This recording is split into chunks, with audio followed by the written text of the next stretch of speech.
안녕하세요. 오늘은 인공지능과 뇌는 어떻게 생각하는가 이 책을 한번 살펴보도록 하겠습니다. 이 책의 저자인 이상환 교수님은 현재 이제 카이스트 교수님이시고 지능을 공학적으로 탐구하고 뇌 기반 인공지능을 연구하는 뇌과학자이자 공학자이다 라고 소개가 되고 있습니다. 카이스트에서 강화학습 연구로 박사학위를 받았고 미국 MIT와 캘리포니아 공과대학에서 박사후 연구원으로 뇌의 강화학습에 대해서 연구했다. 이후 카이스트에서 인간의 지능을 공학적으로 풀어내는 연구를 하고 있다. 그리고 기타 이제 아래 내용을 보시면 여러 상도 수상을 하셨습니다. 원래는 인공지능과 뇌를 연계해서 설명한다라는 것이 이 책의 핵심이 될 수 있겠지만은 오늘 제가 살펴보는 내용은 좀 더 이제 인공지능에 대한 설명을 위주로 살펴볼 것입니다. 특히 인공지능에 대한 설명 중에서도 처음에 이제 얕은 신경망에서 시작해서 서포트 벡터 머신, CNN, RNN을 거쳐서 트랜스포머 신경망에 이르는 그 과정을 이제 살펴볼 거고요.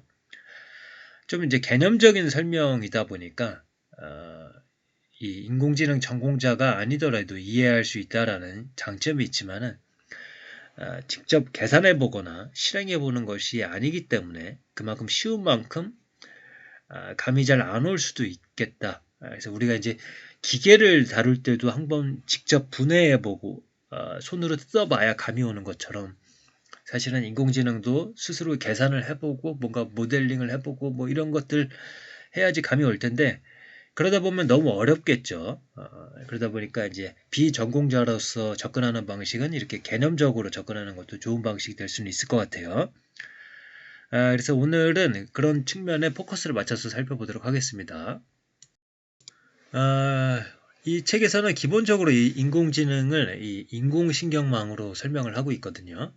그래서 예를 들면은 이제 우리의 뇌가 A 뇌와 B 뇌라는 두 종류로 나눌 수가 있는데 이 A 뇌를 통해서 바깥 세상의 정보를 직접적으로 받아들이는 것이고 이 A 뇌가 이해하고 배운 것들을 B 뇌에게 전달한다.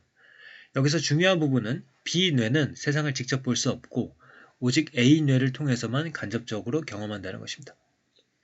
이거를 이제 인공지능적으로 구현을 하면은 A 뇌와 B 뇌는 인공지능의 생각 종이로 한번 이제 생각을 해볼 수가 있다. 그래서 첫 번째 층의 생각 종이들은 각자의 방식으로 세상을 이해하고 이 생각들을 두 번째 층의 생각 종이들에 전달한다. 이와 같이 순방향으로 생각이 전달되며 추상적인 개념을 만들어가는 구조를 가진 인공신경망을 순방향 신경망이라고 부른다. 이 외부 세계와 직접 연결된 A 뇌를 제외한 다른 뇌들은 순방향 신경망에서 은닉층에 해당한다. 이렇게 설명을 하고 있습니다. 그래서 이제 그 사진을 보고선 이제 사과를 발견해내는 어떤 신경망이 있다고 이제 하죠. 이게 이제 책에서 그림이 없어가지고 요거는 제가 그려봤는데요. 이 빨간색으로 주어진 그 선이 이 마음속에 저장된 신경망을 표현하는 매개 변수들이다. 그래서 예를 들어서 이제 빨간색이고 적당히 크기가 큰 거는 사과라고 인식을 하는 거죠. 반면에 노란색이고 뭐 녹색이고 크기가 작다. 그런 것들은 사과라고 인식하지 않는 어떤 신경망을 만들었다고 해보죠. 그래서 그 선을 기준으로 해서 그 위에 오는 거는 이제 사과라고 이제 생각을 할 수가 있는 거고 그 밑에 오는 것들은 사과라고 인식을 하지 않는 겁니다. 그래서 새로운 물체를 볼 때마다 빨간색의 정도와 크기를 재고 이를 마음속 종이에 점을 찍는 거죠. 그래서 점을 찍힌 그 면이 이 선 위에 A면에 적혀 있다면 사과라고 인식을 하는 거고 B면에 점이 찍힌다면은 그거는 말하자면 뭐 배나 뭐 다른 걸로 인식을 하게 되는 거죠. 그래서 이제 사과를 좋아하는 얕은 인공신경망은 이제 스스로 사과를 찾아낼 수 있는 능력을 가져 뿌듯하다 이렇게 이야기를 하고 있습니다. 근데 작지만 새콤달콤한 노란 사과가 존재를 하는 거죠. 이 사과를 생각종이의 위치를 찍어보면은 작기 때문에 작고 노란색이기 때문에 왼쪽 아래에 찍히게 될 겁니다.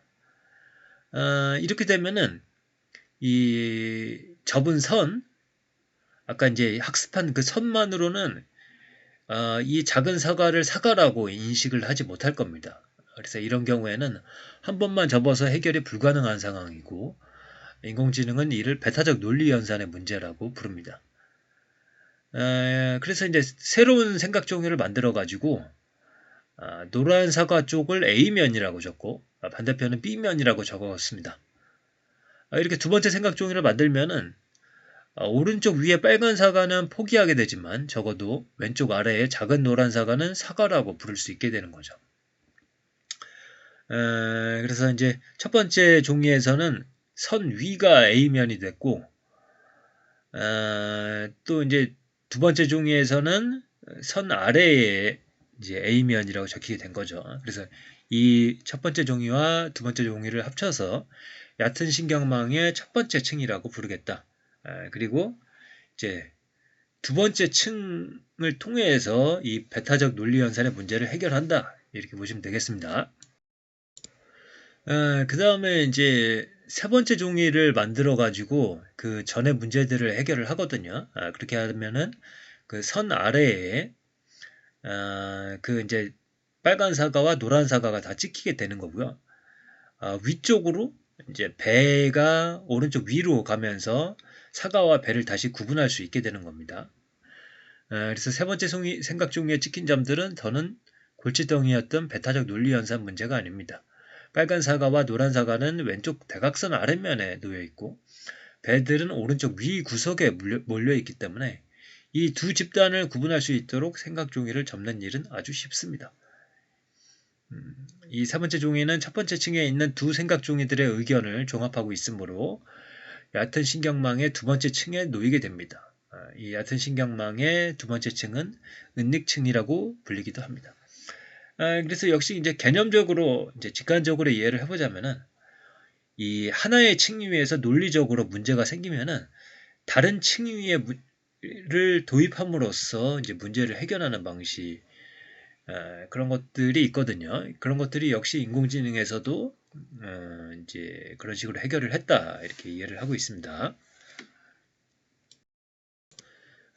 이 접힌 면을 중심으로 사과라 표시한 영역에 침범한 물건들이 몇 개인지 세어보고 사과 아님이라 표시한 영역에 침범한 사과들이 몇 개인지 세어봅니다. 이것을 인공지능의 언어로 비용 또는 손실함수라고 합니다.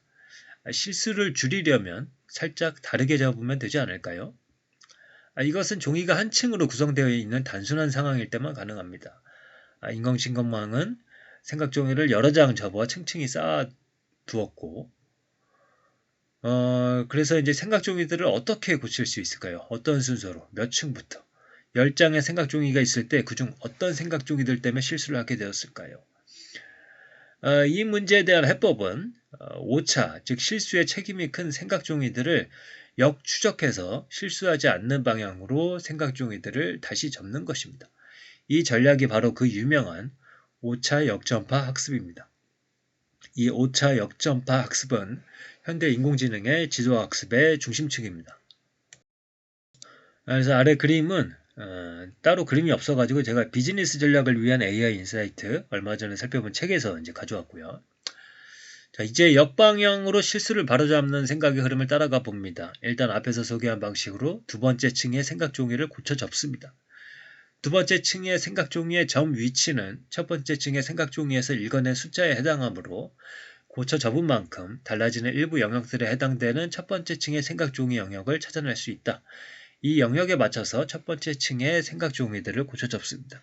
그래서 아래 그림에 보시면 화살표가 반대 방향으로 움직이는 것을 볼 수가 있습니다. 그래서 이제 이 복잡한 구조를 사용할수록 학습 과정에서 경험하지 못한 문제에 대해서 점점 더 많은 실수가 일어나게 됩니다.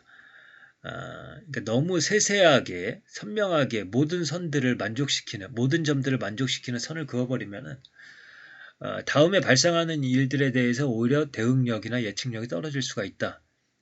그래서 이제 문제는 현재까지 경험한 물건들에 대해서 분류 오류를 최소화하는 지금까지의 그 방식 중에서 또 다른 조건을 만족시켜야 됩니다. 그것은 무엇이냐면 가장 많은 여백을 가진 방식을 찾아야 된다는 거죠.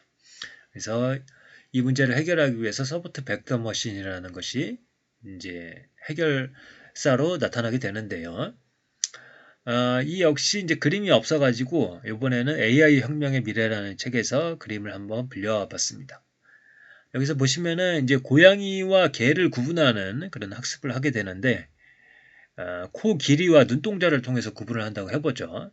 그래서 이제 코 길이와 눈동자를 통해서 개의 점들이 찍히고 고양이의 점들이 찍혔는데 이 사이에 선을 그을 수가 있겠죠. 이 선이 이제 학습을 한 선인데 만약에 그 선을 H1에다 그었다. 그러면은 개들과 고양이를 구분할 수가 없겠죠. 그리고 H2를 구분을 하면은 H2는 개와 고양이를 구분을 했지만은 여백이 적죠. 그래서 다음에 그 점이 그 개들 바로 오른쪽에 딱 찍혔을 때 그걸 고양이라고 인식을 할 수가 있겠죠. 그래서 여백을 최대한 많이 주는 H3를 이제 찾아내야 되는 겁니다. 그래서 이제 H2와 H3 중에서는 H3가 가장 넉넉한 공간을 두고 두 집단을 나누고 있음을 알 수가 있다. 그래서 H3라는 그 선을 그을 때 가장 중요한 건 H3에 가까운 점들이 중요하겠죠. 고양이 점들 중에서 그 가장 상단에 있는 점들, 개를 그어주는 선들 중에서 가장 하단 그리고 오른쪽에 있는 그런 점들이 중요하겠죠. 이 점들을 통해서 가장 많은 여백을 주는 선을 구할 수가 있겠죠. 그래서 여백에 큰 영향을 미치는 물건들, 그 점들에 대해서 중요한 경험이라고 깃발이 올라가고 접힌 부분에서 멀어서 상대적으로 여백에 별 영향을 미치지 않는 안전한 경험들에서는 깃발이 내려가게 됩니다.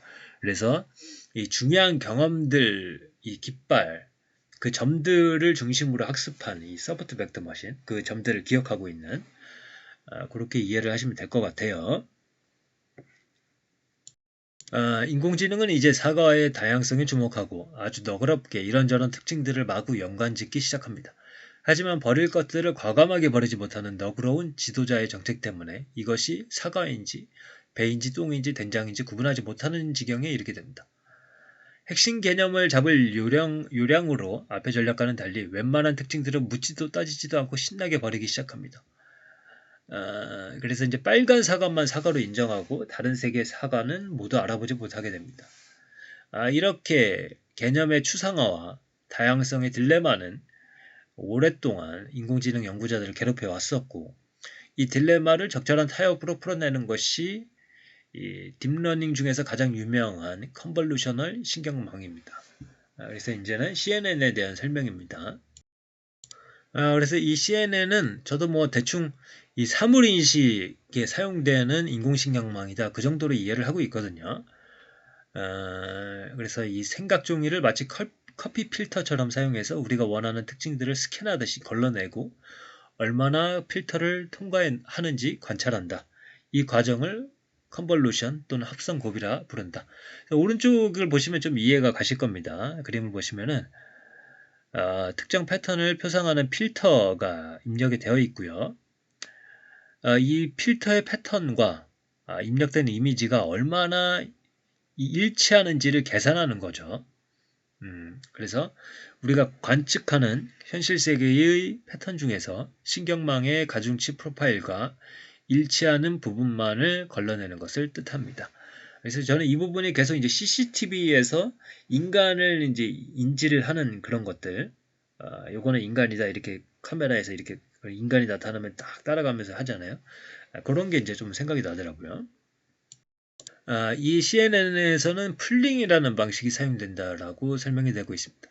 예를 들어서 첫 번째 층에는 생각종이 필터 삼형제 ABC가 있는데 이 필터 A는 덜 익은 초록 사과의 특징들을 잡아내고 필터 B는 빨갛게 익은 사과의 특징을 잡아내고 필터 C는 썩은 사과의 특징들을 잡아낸다고 해봅시다.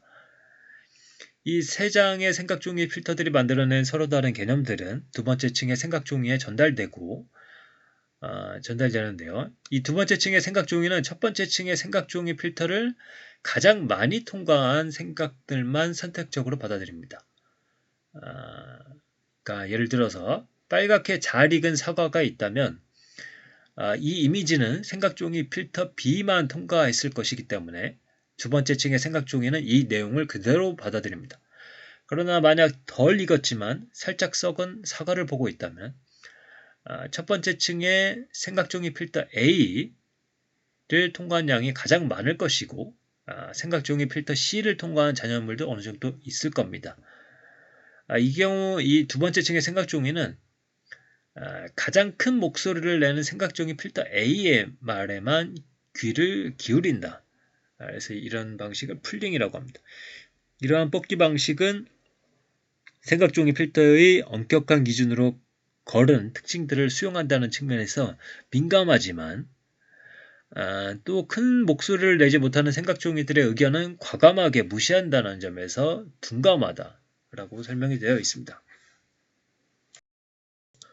그 다음에 조금 내용을 건너뛰어서 이제 RNN에 대한 설명을 볼 건데요.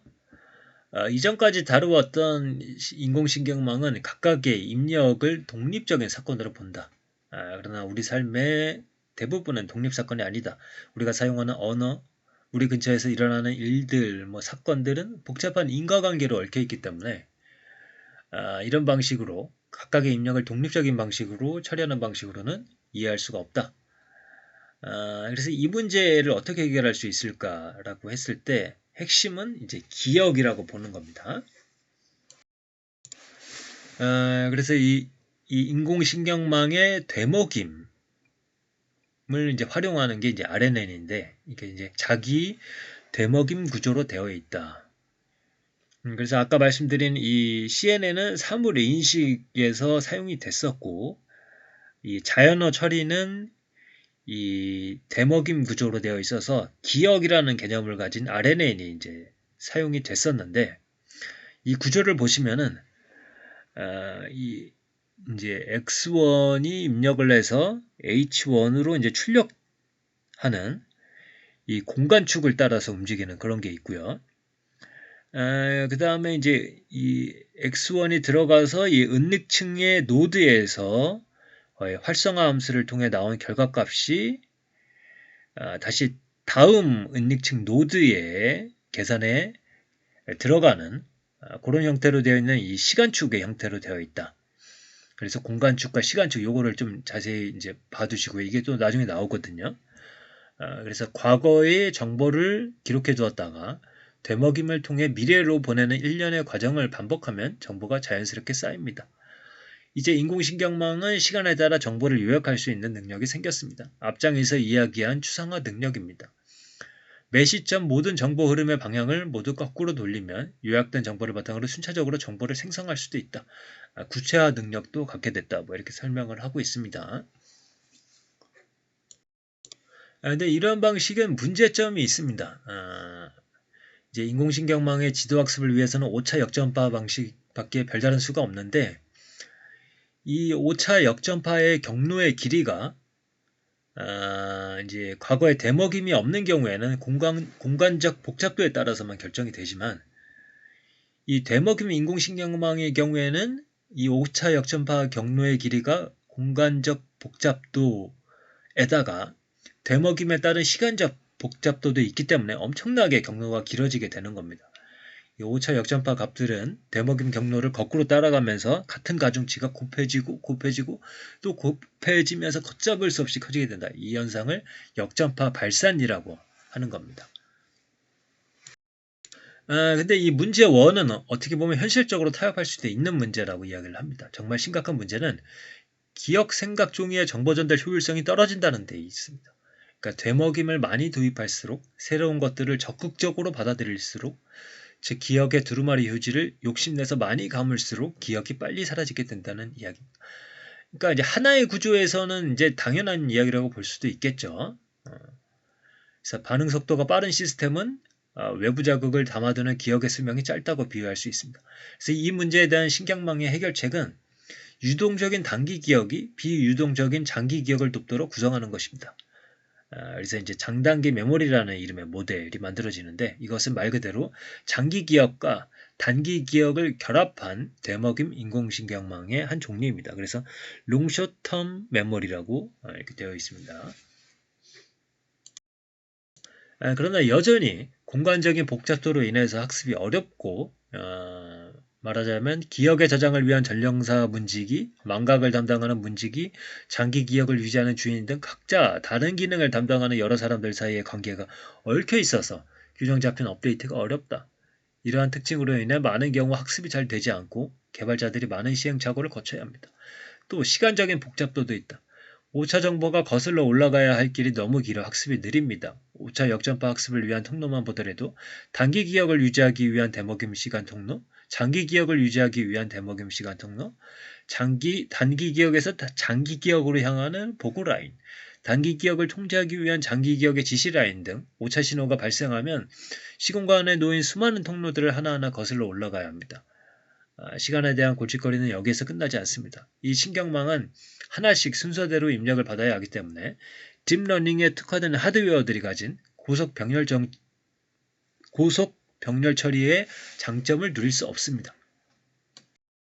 그래서 이런 문제들을 해결하기 위해서 지금 화제가 되고 있는 GPT-3 등이 이제 기반하고 있는 그런 내용들이 나오게 되는데요. 이런 문제들을 주의 집중이라는 개념을 통해서 해결을 한다고 합니다.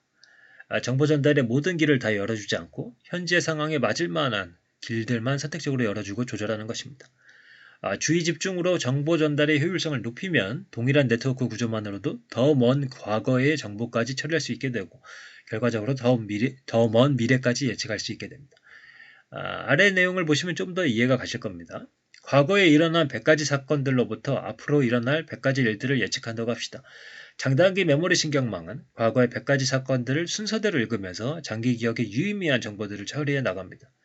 주의 집중이 잘 되는 신경망은 100가지 사건들을 하나씩 접수받아 관출이지 않고 20번에서 30번째쯤 사건을 볼 때쯤이면 현재 상황, 컨텍스트에 대한 대충 감을 잡고 사건을 듬성듬성 핵심만 짚어가며 보기 시작합니다. 3개씩 건너뛰면서 볼 때도 있고 어떨 때는 5개, 10개씩 건너뛰면서 볼 때도 있습니다. 이렇게 공간적 복잡도 문제는 조금씩 해소되기 시작합니다. 그러나 순차적인 입력을 받아야 하는 시간의 문제는 이제 해결되지 않은 거죠. 그러면 이제 시간의 문제를 어떻게 해결할 것인가? 다음 장을 보시도록 하겠습니다. 이 문제를 해결하기 위해서 초창기 순방향 생각종이 신경망의 단순함으로 회귀한다. 순방향의 생각종이 신경망으로는 기억을 만들어낼 수 없어서 회귀신경망을 생각했고 장단기 메모리 구조를 통해 긴 수명의 유동적 기억까지 겨우 왔는데 지금 와서 다 버리고 돌아간다고요. 이 멀고 먼 길을 돌아서 금이 환영한 선수의 이름은 바로 트랜스포머 신경망입니다. 이 순차적인 사건을 입력받아 핵심을 추려내 기억하고 이를 원하는 형태로 풀어낼 수 있도록 설계되어 있습니다. 과거 회귀신경망과 달리 모든 입력 또는 일정 시간 동안의 입력을 한꺼번에 받는다는 데 특징이 있는 겁니다. 이 경우 시간 순서에 따른 방향성의 개념 형성은 약해질 수밖에 없으나 시간은 확실히 아낄 수 있습니다. 구조가 단순해지니 우리가 즐겨 사용했던 5차 역전파 학습이 쉬워질 것이고 기억을 꺼내는 속도도 빨라질 수 있습니다. 그래서 시간을 공간으로 환전하는 이 자기주의 집중이라는 것이 적용된 것이 이 트랜스포머 신경망이다.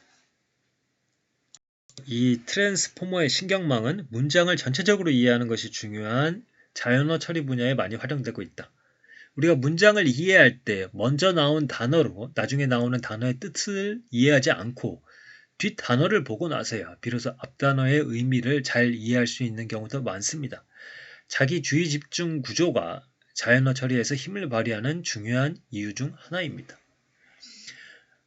이렇게 이제 시간 순서 없이 모든 것을 섞어버렸다고 해서 또 이제 시간을 완전히 지워버린 것은 아니라고 합니다. 시간 순서는 문맥을 이해하는 데 여전히 중요합니다. 그래서 트랜스포머 신경망은 과거와 현재의 사건들은 하나의 방에 가두면서도 시간 정보를 살려두는 작은 꾀를 냅니다. 사건의 시간 순서를 생박함수의 위상 정보로 변환하는 것인데 이를 위치 인코딩이라 불립니다. 이렇게 하면 과거와 현재 사건이 한꺼번에 입력되더라도 시간 순서에 대한 힌트가 여전히 남아있게 되고 등등등. 그렇게 하고 또 이제 뒤에 좀 더 인공지능에 대한 설명이 나오는데요. 저는 이제 여기까지 이제 딱 정리를 했고요. 뭐랄까요. 인공지능을 공부를 하고 전공을 하신 분들이 사실은 이 책을 보시면서 개념적으로 한 번 더 정리를 하시면 이제 완벽하게 이제 이해가 되실 것 같고요. 반면에 이제 인공지능을 잘 이해하지 못하시는 분들이 이 책을 보면은 약간 개념적으로만 이해를 하면서 대충 윤곽 정도를 이해할 수 있지만 그래도 이제 구체적으로 손에 닿듯이 이제 이해할 수는 없겠지만은 왜냐하면 실제로 이제 계산해 보는 것은 아니니까요. 하지만 그럼에도 불구하고 윤곽은 잡을 수 있는 그런 책이라고 생각이 되고요. 그리고 이 인공지능뿐만 아니라 이제 뇌과학에 대한 연구를 바탕으로 해서 하는 이야기들이 또 이제 흥미롭게 펼쳐지고 있기 때문에 굉장히 좋은 책이라고 생각이 되고 있고요. 다만 조금 어렵기 때문에 조금 뭐라 그럴까요? 이 윤곽을 먼저 이해를 하고 세세한 부분들은 계속 공부를 하시면서 보시면 좋지 않을까 이렇게 생각을 합니다. 그러면 오늘의 내용은 이것으로 마치도록 하겠습니다. 감사합니다.